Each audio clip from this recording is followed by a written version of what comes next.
அனைவருக்கும் வணக்கம், வந்தனம், வாழ்க வளமுடன். இங்கே பாருங்கள், நான் ஒரு முருகர் சட்டை பழனி கோயிலில் வாங்கினேன். இந்த தடவை நான் பழனி கோயிலுக்கு போகிறப்போ நாலு டைம் தரிசனம் பார்த்தேன். ஒரு நாள் நைட்டு அங்கே தங்கிட்டு காலையில் 4:30 மணிக்கு அந்த வண்டியில் போய் அவர் ஆண்டி தரிசனமும் பார்த்துட்டு வந்துட்டேன். நல்லா அலங்காரம் பண்ண தரிசனம் பார்த்துட்டு வந்தேன். நான் லாஸ்ட்டாக போகிறப்போ பக்கத்தில் கடவுளுக்கு பக்கத்தில் என்னை அனுப்பிச்சாங்க. இங்கே பாருங்கள், நம்ம கோயிலுக்கு போகிறோம் அப்படின்னா என்னட்டா கையில் பணம் இருக்கவும் டொனேஷன் வேணும் அப்படின்னு கேட்டாங்க. நல்லா தான் பக்கத்தில் தெரிஞ்சால் இருந்தாலும் அவருக்கு பக்கத்தில் விட நான் 500 கொடுத்தோன்னே பார்க்க வச்சாங்க. அப்போ எனக்கு கொஞ்சம் கஷ்டமாக இருந்தது. ஏன்னா மக்கள் எல்லோரும் தெய்வ பக்தியோடு நம்ம வரோம். சரி, பழனி கோயிலில் முருகருக்கு நம்மளை மாதிரி ஆளுங்க அன்னதானமும் டொனேஷனும் கொடுத்தா அதை மெயின்டைன் பண்ணுறாங்க, அது தப்பு இல்லை. நம்ம தமிழ்நாட்டில் இருக்கிற கோயில்களில் அந்த ஒரு இது பண்ணுறாங்க. அது கொஞ்சம் கொஞ்சமாக குறையத்தான் வேணும். அதுக்கேற்ற பிரசாதம்லாம் நல்லா கொடுத்துட்றாங்க. ஒரு அளவு கொடுத்தா கூட அதை நம்மளை மாதிரி விருந்தோம்பலும் பசி இல்லாமல் அனுப்புகிறாங்க. ஆனால் இதே நான் ரொம்ப வருஷமாக ஆசைப்பட்டு என்னோடய அப்பா ஒரு 30-35 வருஷம் அவர் போயிருப்பார். இறக்கிறதுக்கு 2 வருஷம் முன்னாடி தான் கொஞ்சம் பேரலைஸ் ஆனதுனால சபரிமலைக்கு போகலை. ஆனால் நான் இந்த தடவை 3 முறை ட்ரை பண்ணி நான் கனடாவில் 1997 2026 இன்றைக்கி வரைக்கும் இங்கே இருக்கேன். இப்போ போன வருஷம் எனக்கு போக வாய்ப்பு கிடச்சிது. போன வருஷம்னா இந்த ஜனவரி 1 சாமியை கும்பிட்டுட்டு 2 மாலை போட்டுட்டு விரதம் இருந்துட்டு 3 போனோம். ஆனால் விரதம் அதுக்கு முன்னாடி 48 நாளைக்கு வெஜிடேரியன் சாப்பிட்டோம்.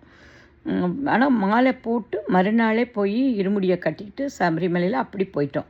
ஸோ அதனால் ஒருத்தர் சொல்கிற மாதிரி கஷ்டம்லாம் கிடையாது. பணம் இருந்தால் நீங்கள் பெரிய வண்டியில் 10,000 கொடுத்து போகலாம்.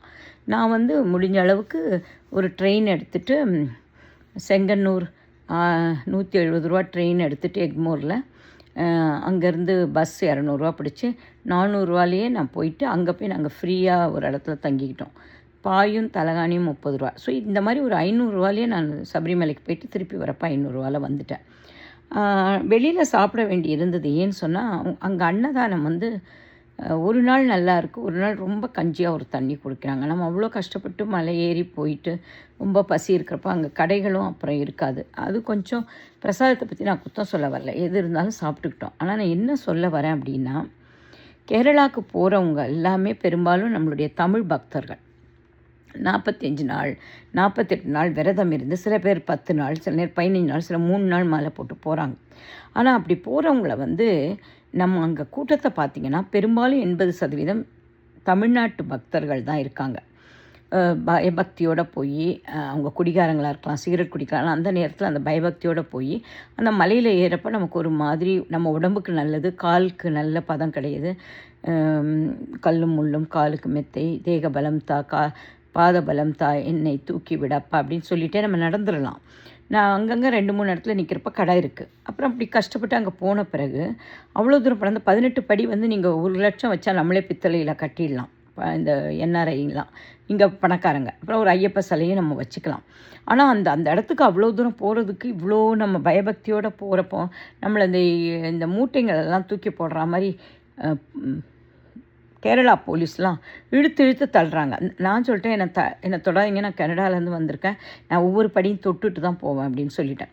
அதுக்கு மேலே நீங்கள் தொட்டிங்கன்னா ஐ கால் த தமிழ்நாடு போலீஸ் அப்படின்னு சொல்லிட்டேன்.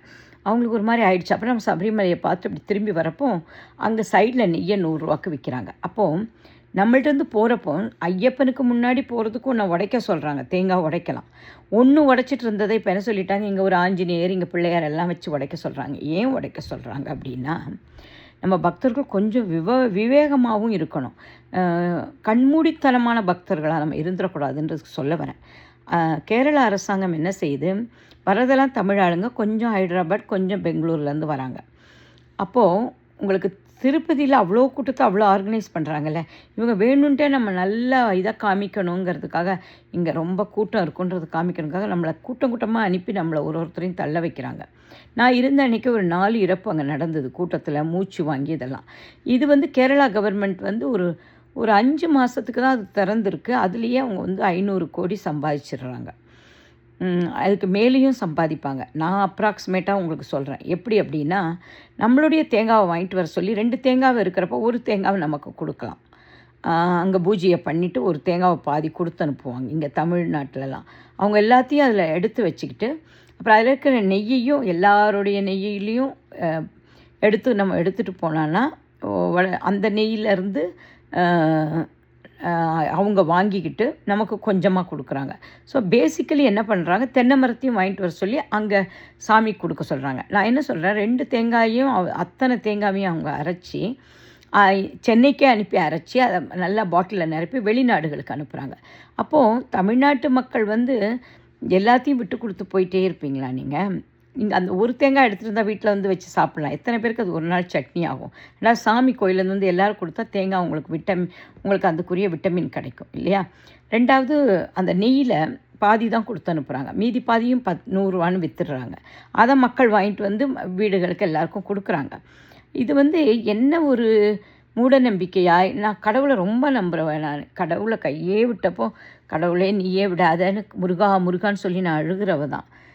சொல்லுவேன், மறுநாள் எனக்கு கடவுள் ஏதோ கொடுத்துருவார். ஆனால் சாமியே சரணமையப்பான்னு சொல்ல ஆசையாக இருக்குது. ஐயப்பனை வந்து இவ்வளோ சின்னதாக வச்சுட்டு 4 ரொம்ப தூரத்தில் வர காட்டுறாங்களா? சாதாரண இதில் போனீங்கன்னா ஒரு லைனில் போனால் முதல் லைனில் இருந்தால் பார்க்கலாம், 2வது 3வது லைனில் பார்க்க முடியல. அப்போ இவ்வளோ கஷ்டப்பட்டு போயிட்டு நேரங்களும் நிறைய ஒதுக்கணும். நிறைய பேர் நடந்தே கூட வராங்க பம்பா ரிவர்லேருந்து, ஈவன் கீழே இருந்தேன் சபரிமலைக்கு. இப்போ இவ்வளோ வர வழியில் கடைகள் வச்சுருக்காங்களே, அந்த வருமானம் அத்தனையுமே ஏதாவது ஒரு இட்லி கடை இருக்கா? இல்லை. போனதெல்லாம் தமிழ் ஆளுங்க, அவங்களுடைய டீ கடை தான் வச்சுருக்காங்க, அவங்களுக்கு தான் வெண்டர் கொடுத்துருக்காங்க. வெண்டர் போடுறப்ப நீங்கள் தமிழ்நாடுலாம் கேட்டேன், நீங்களே கடை வச்சுட்ருக்கீங்களே, தமிழ்நாடு ஆளுங்களுக்கு கொடுக்க மாட்டிங்களா அப்படின்ட்டு. யாருமே அப்ளை பண்ணலாமா அப்படின்னாங்க. அதெல்லாம் அது சும்மா நம்மளுக்கு கொடுக்கறதே கிடையாது. ஸோ கேரளா அரசாங்கம் தமிழ் பக்தர்களையும், சவுத் இந்தியாவில் இருக்கிற மற்ற பக்தர்களையும், தமிழ்நாட்டில் இருக்கிறவங்களையும், ஹைதராபாத்தில் இருக்கிறவங்களையும், பெங்களூரில் இருக்கிறவங்களையும், எஸ்பெஷலி தமிழ் ஆட்களை அவங்களுக்கு வருமானத்துக்கு தான் நம்மளை பயன்படுத்துகிறாங்க. நம்ம அழகாக எப்போ போய் இல்லாத கூட்டமே இல்லாத நேரத்தில் போனீங்கன்னா, கேரளாக்காரங்க கூட்டமே இல்லாதப்போ தனியாக அவங்களுக்குன்னு ஒரு மாதம் வச்சுக்கிட்டு அவங்க அலுப்பு இல்லாமல் போயிட்டு வந்துடுறாங்க. ஸோ இது நம்மளுடைய இதிலேருந்து வருமானம் இடத்துல பணம் என்ற இடத்துல கூட அவங்க தான் இருக்காங்க. அவங்க ஒருத்தரை கூட தமிழ் ஆளுங்க வேலைக்கு அங்கே போடலை. தமிழ் படிச்சுட்டு கேரளாவில் செட்டில் ஆனவங்கள போடலாம் இல்லையா? அவங்கள அந்த கக்கூஸ் கழுவுறதுக்கும் அந்த குப்பைகள் அள்ளுறதுக்கு மட்டும் 20,000 கொடுத்து ஒரு 3 மாதம் 4 மாதத்துக்கு சேலத்துலேருந்து கூட்டிகிட்டு வராங்க. அதையும் உடனே தரமாட்டேங்கிறாங்க கான்ட்ராக்டில். அவங்களுக்கு அப்புறமா தான் மெல்லமாக தருவாங்களாம். ஸோ இப்படி கேரளா கவர்மெண்ட் வந்து நம்மளுடைய பக்தியையும் நமக்கு கண்மூடித்தனமாக நம்ம வச்சுருக்க ஐயப்பன் மேலே வச்சுருக்கிற இதுக்கும் அவங்க நம்மளை எப்படி பயன்படுத்துகிறாங்க தெரியாமல் இருக்கீங்க. ஒரு தேங்காய் கொடுத்து விடலாம். தென்னை மரத்தையும் அவங்க எடுத்து அவங்க ஊரில் நட்டு பச்சையாக்கிடுறாங்க. அந்த கோயிலில் கொடுக்கறதுக்கு அங்கே பூஜை பண்ணிவிட்டு கொண்டு வந்து உங்கள் வீட்டில் ஒரு தென்னை மரம் வச்சா ஒரு தென்னை மரமாவது ஒரு கண்ணு போடும், ஒரு பிள்ளை பார்க்கலாட்டாலும் அது திருப்பி கொடுத்து அனுப்ப மாட்டேங்கிறாங்க. ஸோ இத்தனை வகையாக அவங்க நம்மளை பயன்படுத்தி மூட்டையை தள்ளுறாமல் தள்ளி தேவையில்லாமல் க்ரௌடுகளை கண்ட்ரோல் பண்ணாமல் போலீஸ்னால் நான் போய் நின்றுட்டு எந்த ஒரு தமிழ் பக்தனையும் நீங்கள் தொடக்கூடாது, இப்படி தள்ளாதீங்க அப்படின்னு சொல்லிட்டேன். என்ன முதல்ல தொடாதீங்க அப்படின்ட்டேன். ரொம்ப நீங்கள் தொட்டிங்கன்னா நான் 18 படியும் தொட்டு தான் போவேன்ட்டு நான் மெதுவாக 1ஆம் திருப்படி சரணம் ஐயப்பா சுவாமியே சரணம் ஐயப்பா, 2ஆம் திருப்படி சரணம் ஐயப்பா சுவாமியே ஐயப்பா, 3ஆம் திருப்படி சரணம் ஐயப்பான்னு அப்புறம் 4ஆம் திருப்படி சரணம் ஐயப்பா அப்படின்னு கொஞ்சம் கொஞ்சமாக 3 வரிகளை குறைச்சி 2 வரியாக குறைச்சி ஒரு படி வரைக்கும் நான் போயிட்டேன். ஆனால் மற்றவங்க எல்லாரையும் அந்த படிக்கட்டில் இருக்க விடாமல் இழுத்து தள்ளி உங்கள் 18லேருந்து 15 போடுறாங்க, 15லேருந்து அப்புறம் 10க்கு போடுறாங்க. இது என்ன ஒரு நாகரிகம்னு எனக்கு தெரியல. அவங்க மக்களை பவ்யமாக அனுப்பி தனியாக வர சொல்லி இந்த கூட்டத்தில் வராமல் போகிறாங்க. ஸோ இதை தமிழ் மக்கள் கொஞ்சம் யோசிங்க. நம்மளுடைய பக்தியும் பண்ணலாம், ஆனால் அதை வந்து இந்த மாதிரி ஒரு முரட்டுத்தனமாக நம்மளை பண்ண வச்சு நம்ம சட்டசபையில் தமிழ் பேசுகிறவங்கள காட்டு பிராண்டி தரோம் அப்படின்னு ஒரு தமிழ்நாட்டில் வளர்ந்த பொண்ணே சொல்கிற அளவுக்கு நம்ம தமிழை நம்மளும் தாழ்த்திக்கூடாது, தமிழனும் தாழ்ந்து போகக்கூடாது.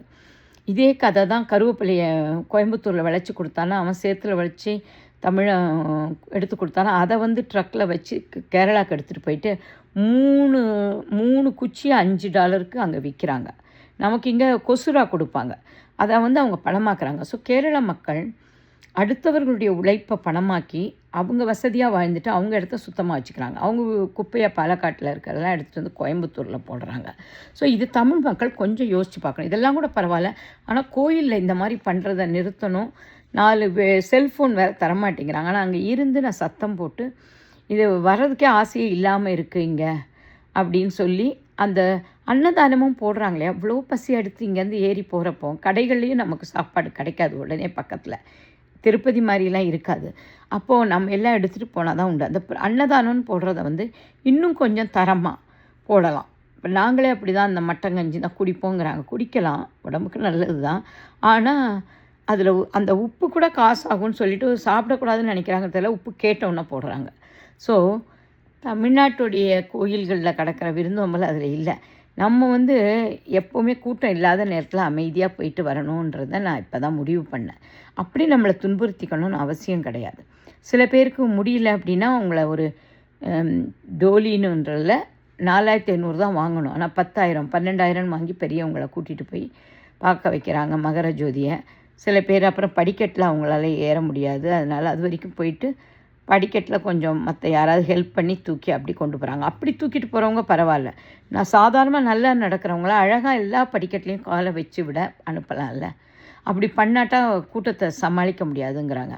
அது சும்மா அந்த அந்த பிரம்மையை உண்டாக்குறதுக்கு. இது ரொம்ப பிஸியான இடம், அந்த கூட்டத்தில் போய் போகணுன்ட்டு. நாங்கள் கீழே வந்து மேலே நடக்கிறதே எங்களுக்கு நல்லா தான் இருக்குது. போய் அமைதியாக போய் ஐயப்பனை பார்த்துட்டு அமைதியாக அங்கே உட்காந்துட்டு வந்தாவே அந்த மலை மேலே அந்த காற்றை வாங்கிட்டு வந்தால் நல்லாயிருக்கு. எதுக்கு நானே எங்கள் அப்பாவும் இதெல்லாம் ஒன்றுமே யோசிச்சாரா என்னென்னு நான் யோசித்தேன். பட் நான் மக்களுக்கு என்ன சொல்ல விரும்புகிறேன்னா, இதை வந்து கவர்மெண்ட் யோசிக்கணும். எதுக்கு அப்படி பண்ணுறாங்க, ஏன் இன்னும் கொஞ்சம் அவங்க நிர்வாகம் சரி பண்ணலாம் இல்லையா அப்படின்ட்டு. மேலே ஸ்தலத்துலேருந்து கீழே வந்தோன்னா வாஷ்ரூமும் அங்கேயே இல்லவும் இல்லை. அதுக்கு ரொம்ப தூரம் நடந்தால் போக வேண்டியிருக்கு. நைட்டு தங்குறதுக்கு இடங்கள் வந்து திருப்பதி அளவுக்கு இல்லை. 30 ரூபாய்க்கு பாயும் பெட்டும் கொடுக்குறாங்க, அதில் அங்கே படுத்துக்கலாம். பட் அவங்க வந்து கேரளாக்காரங்க வந்து இந்திய பக்தர்களுடைய கண்மூடித்தனமான ஐயப்பன் மேலே இருக்கிற பக்தியை அவங்களுடைய ஆதாயத்துக்கு பயன்படுத்தி 5 மாதம் கோடிக்காக சம்பாதிக்கிறாங்க. அவங்க ஒரு தேங்காவை திருப்பி கொடுத்து விடணும். அதுவும் அந்த தேங்காவை இங்கே வந்து ஐயப்பனுக்கு மட்டும் உடச்சா போகிறாதா? இப்போ புதுசாக எல்லா சாமியும் வச்சு ஆஞ்சநேயருக்கு ஒன்று, இவருக்கு ஒன்று, அப்புறம் இங்கே மஞ்சள் சாமின்னு சொல்லி திருட்ட சொல்லி இப்போ ஒரு ஆள்கிட்ட வந்து 5 மாங்காய் வருது. அப்போ நிறைய எண்ணெய் தயாரிக்கலாம். அதுக்குள்ளேயாவது நமக்கு வேலை போட்டு தராங்களா? அதுவும் கிடையாது. அது அவங்க ஆளுங்களையே வச்சு தான் தமிழ்நாட்டில் ஒரு இடத்த எடுத்துகிட்டு செஞ்சுட்டு அதை வெளிநாடுக்கு அனுப்புகிறாங்க. ஸோ ஆனால் எப்படியும் ஒரு முறையை வீட்டுக்கு கொடுத்து அனுப்பணும். தேங்காய் நல்லது, வர வழியில் அவங்க சாப்பிட்டுட்டு அது வருவாங்கள்ல. அப்புறம் நெய்யை வாங்க வைக்கிறாங்க. பத்தியாக சாப்பிட்டா கூட எங்களுக்கு வரப்போ அது உடம்புக்கு நல்லது, ஆக்சுவலாக எனர்ஜி கொடுக்கும் உடனே. ஸோ இதெல்லாம் யோசித்து பார்த்தப்போ எனக்கு மனசுக்கு கவலையாக இருந்ததுக்கும், எப்படி கேரளா அரசாங்கம் மற்ற வர பக்தர்களை பயன்படுத்திக்கிட்டு அங்கே எவ்வளோ வருமானம் எடுக்கிறாங்க, அதுக்கு அளவுக்கு அங்கே ஒன்றும் செலவுகள் சலுகைகள் பண்ணியும் வைக்கலை. அந்த குளமும் கூட க்ளீனாலாம் இல்லை. பம்பல் ரவரும் ரொம்ப இப்போ அழுக்காகி தான் இருக்குது, சுத்தப்படுத்தப்படலை. ஸோ இதை நீங்கள் வந்து தமிழ் மக்கள் கொஞ்சம் கூர்மையாக கவனிங்க. அமைதியாக இருக்கிற நேரங்களில் போயிட்டு இங்கே வரலாம், ஒன்றும் தப்பு இல்லை. மகர ஜோதி அன்றைக்கி தான் வரும். அது கூட ஏதோ அவங்க ஏற்பாடுத்தி அந்த நேரத்தில் பண்ணுறாங்கன்னு சொல்கிறாங்க. நான் அதை பற்றி பேச வரல. ஆனால் ரொம்ப கூட்டத்தில் இருந்துக்கிட்டு அப்படி கஷ்டப்பட்டுக்கிட்டு அங்கே தேங்காய்களை கொடுத்து இது பண்ணணும்னு அவசியம் இல்லை. எல்லாமே மனசில் தான் இருக்குது. நம்ம அமைதியாக அந்த மலையில் ஏறி போனால் நமக்கு உடம்புக்கு நல்லது. காலில் செருப்பு இல்லாமல் போகிறது அது நமக்கு நல்லதுன்னு நம்ம போட்டுக்கிறோம். அது நம்ம உடம்புக்கு நல்லதுங்கிறத நீங்கள் செஞ்சுக்கோங்க. கடவுள் கொண்டு வந்தாலும் கொண்டு வராட்டாலும் நம்மளை ஒத்துப்பார். கடவுள் யார்ட்டையுமே எதையுமே இது கொண்டு வான்லாம் அவர் சொல்கிறது. இது மூலமாக அவங்க வருமானம் ஆக்குறாங்க. 1 லட்சம் இல்லை, 500 கோடிக்கு கிட்ட இதில் அவங்க வருமானம் ஆக்குறாங்க. வெளிநாடுக்கு அந்த எண்ணெயை அனுப்புகிறாங்க. அந்த செடிகளை வச்சுட்டு நம்ம வீட்டில் வச்சா நம்ம தமிழ்நாட்டில் மரம் வளரும் இல்லையா? ஏன் அவங்க நாட்டிலேயே நல்ல மலைகளில் வச்சுக்கிறாங்க, கொஞ்சம் கொஞ்சம் ஏலத்துக்கு விட்டுடுறாங்க மரத்தை. அது அவங்க அங்கே வச்சுருந்து கொண்டு வந்து நம்ம வீட்டில் வைக்கலாம் இல்லையா? அவங்கவுங்க வீட்டில் ஒரு வீட்டில் வச்சுக்கலாம். யார் வீட்டில் இடம் இருக்கோ அங்கே வச்சு தண்ணி ஊற்றிட்டு இருந்தால் நல்லா வளரும் இல்லையா? ஸோ இதுதான் என்னுடைய பாயிண்ட்டு. இதில் எதுவும் தவறாக இருந்து நான் சொல்லியிருந்தால் மன்னிச்சிடுங்க. கடவுள் கண்டிப்பாக எல்லாரையுமே மன்னிப்பார். நான் வேணும்னு பேசல. நான் அது என் மனசு கஷ்டப்பட்டதுனால மக்களை இப்படி போட்டு தள்ளுன்னு தள்ளக்கூடாது, பக்தர்களை அவங்க தொடக்கூடாதுன்றதை கேரளா அரசாங்கம் தெரியணுன்றதுக்காகவும், க்ளீனிங்க்கும் இதுக்கு மட்டும் சேலத்துலேருந்து கூட்டிகிட்டு போகிறீங்களே, அதே மாதிரி போலீஸ்காரங்களும் 2 பேர் அப்பாயிண்ட் பண்ணலாம். படம் என்ற இடத்துல அப்பாயிண்ட் பண்ணலாம். பூசாரிகளை அப்பாயிண்ட் பண்ணலாம். எதுக்கு வந்து நீங்கள் அவங்க மட்டும் அப்படி இருக்காங்கன்றது எனக்கு மைண்டில் பட்டுது. நான் இனிமேல் இருந்து எனக்கு ஐயப்பன் மேலே எப்பவும் பக்தி ஜாஸ்தி. அந்த பாடல்கள் எனக்கு பிடிக்கும். அங்கே ஏறினது எனக்கு நல்ல ஒரு அனுபவம், இறங்கினது ஒரு நல்ல அனுபவம். ஆனால் காலியாக இருக்கிற நேரங்களில் போய் நான் போய் பார்த்துட்டு வந்துடுவேன் ஐயப்பனை. நான் கேள்விப்பட்ட வரைக்கும் யாரோ ஒருத்தர் வந்து அந்த ஐயப்பனை கூட எடுத்துகிட்டு வந்து சிவாஜி சொன்ன மாதிரி நான் கேள்விப்பட்டேன். யாரோ வீட்டில் கீழே வச்சிருந்து பூஜையை பண்ணி அவங்க மேலே போக முடியலன்னு கொண்டு போய் வச்சாங்களாம். ஸோ இப்போ திருடும் போயிருக்காங்க சில நகைகள். ஸோ இதெல்லாம் சில நேரம் இதை மூட நம்பிக்கைன்னு சொல்லலை, ஆனால் புத்திசாலித்தனமாக நம்ம தன்மானத்தை இழந்துக்கிட்டு நம்ம சாமியை கும்பிடணும்னு சாமி சொல்லலை.